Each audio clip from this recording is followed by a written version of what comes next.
So good. All because of public awareness and public pressure. So fish can be a renewable resource if we fish them properly and we take care of them to make sure that there's enough left to reproduce and replace themselves over time.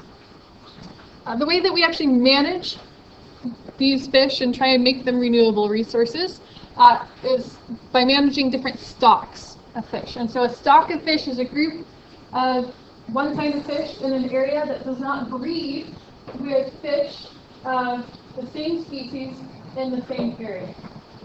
Okay, so you've got two schools of tuna in the same species in the same area, but they don't interbreed with each other. That's considered to be a stock of fish. So that's what we call a stock. So in order to be able to manage the stock properly, you really, really need to understand a lot about them and how to help them survive. So you need to understand what's called the essential fish habitat, so where the animal lives throughout its lifetime. And that can change. Remember, certain kinds of fish will spend part of their life in estuaries. They'll grow up in estuaries before they move out to the open ocean. Or they'll grow up in rivers and streams before they move out to the open ocean. So if we need to help to protect our fish stocks, then we need to understand where they live so we can protect them at both places, or all the places where they live. We also need to know the size and the age of the stock so we know what's happening to the current population. Is the current population increasing? Is it decreasing? Is it staying stable? What's going on?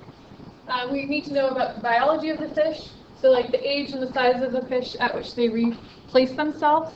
So that's oftentimes why if you ever go fishing, there's like a size limit on the fish. So if they're smaller than a certain size, you have to toss them back because they haven't had time to reproduce yet. They're not mature yet. So once they reach a certain size, that means they've had the opportunity to reproduce and you can catch them, then eat them. So that's why we need to know the age and size that they replace themselves.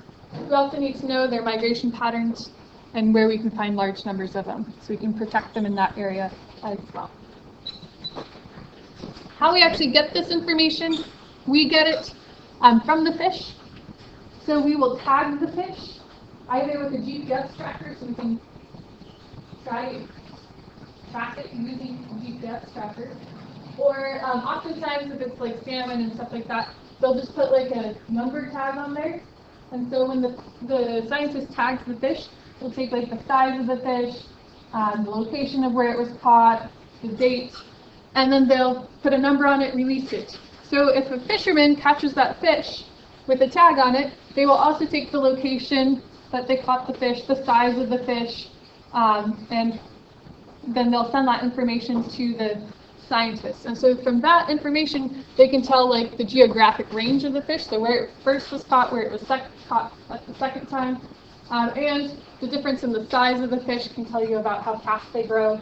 And it can also tell us some information about the relationship between the size of the fish and its habitat, where it lives.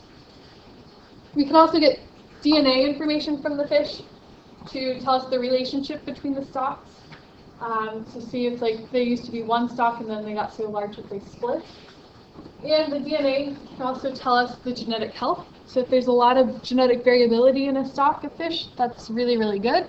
If there's not a lot, that could spell trouble. So it gives us some information about the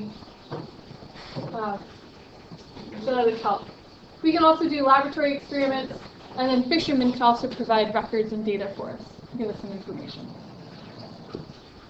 So how do we manage these stocks?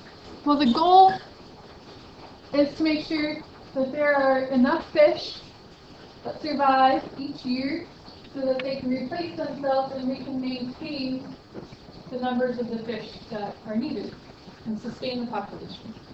The problem is that most of the time we don't start to manage fish stocks until there's a problem. So, for example, cod, Atlantic cod. In 1986, we had 1.2 million fish of Atlantic cod, and then 10 years later, in 1996, we were down to 15,000 fish. And at that point, we were like, oh, that's bad. So at that point, that's when we were like, okay, there's a complete and total ban on fishing of Atlantic cod, and we tried to protect those guys and help them to come back. They've recovered a little bit, but they're still not recovering at the rate at which we would like them to recover. So there's still not as many Atlantic cod as there should be. Atlantic cod are one of the things that you should absolutely not eat. So if you're ever somewhere and they're trying to sell you Atlantic cod, it's illegal to fish for them, so they shouldn't be. The other problem is too that fish don't recognize boundaries, so they're not like swimming in the ocean like, ooh, I'm so safe in U.S. waters, and they get to a certain point like, oh, that's international waters, I'm fair game over there, and then turn around and swim back into U.S. waters. They just go wherever they want, as they need to. So we get different countries manage fish stocks differently, and so it's a problem because some fish get caught where others get let go in other countries. In fact, we almost went to war with Canada over salmon. So, because salmon travel up rivers in order to spawn, and so some of the salmon were like starting in the U.S., and then as they move up the river, they would move from the U.S. into Canadian waters. And some of the U.S. fishermen were like letting some of these fish go, and then the Canadians were catching them, and vice versa. So some of the rivers go into U.S. waters. So it was this big like controversy, and people were getting really angry at each other. And we did almost go to war over salmon. We actually have a treaty with Canada over salmon. So, yeah. When was this? In the 80s. Yes. So we still have this treaty in effect today. All right.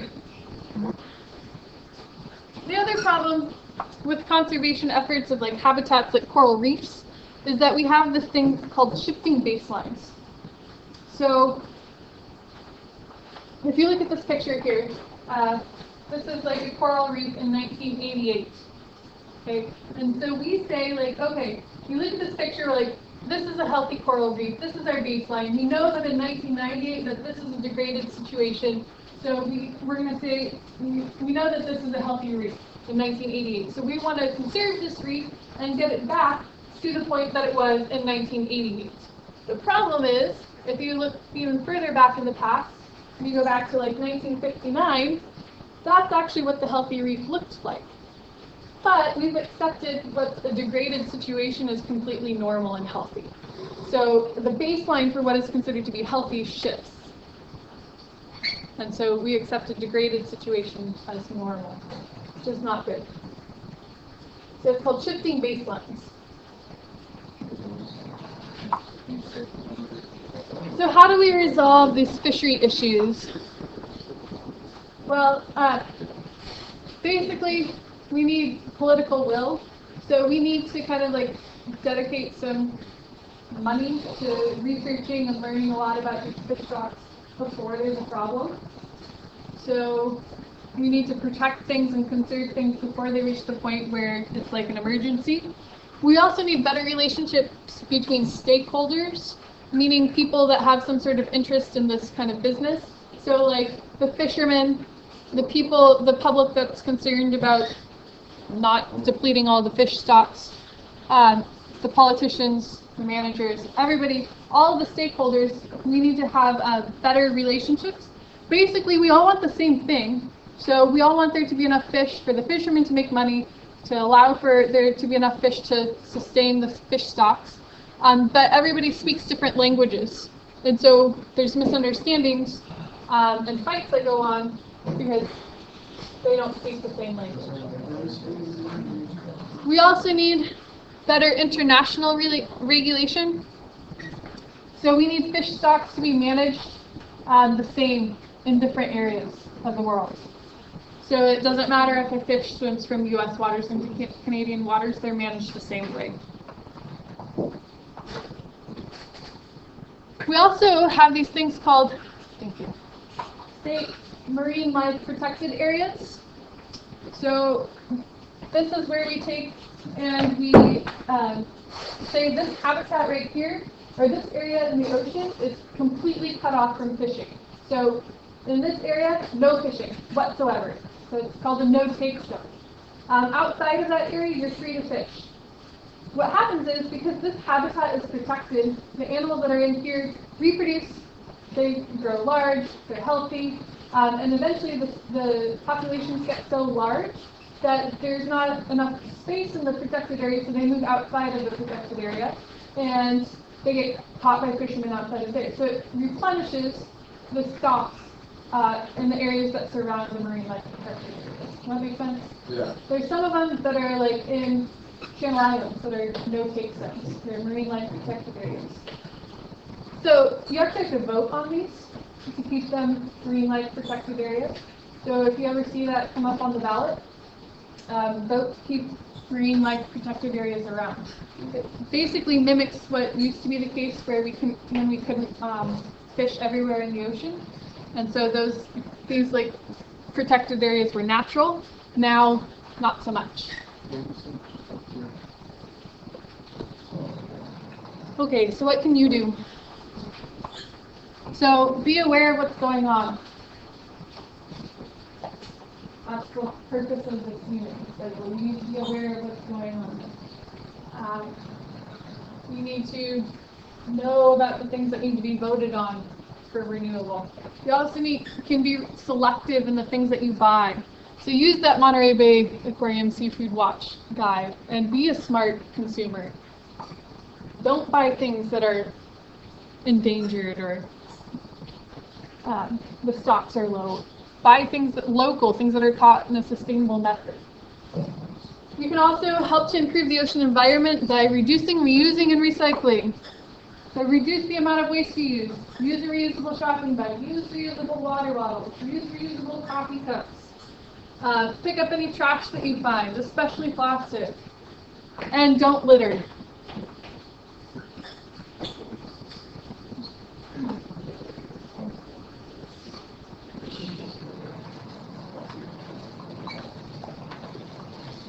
Okay, you can be involved. So you can be part of the coastal cleanup day and pick up trash on the beaches. You can be part of the National Marine Fisheries Observer Program. You can be part of neighborhood cleanups where you go through and clean up trash out of neighborhoods. You can be active in writing to your local senators and representatives in order to make them aware of what's going on.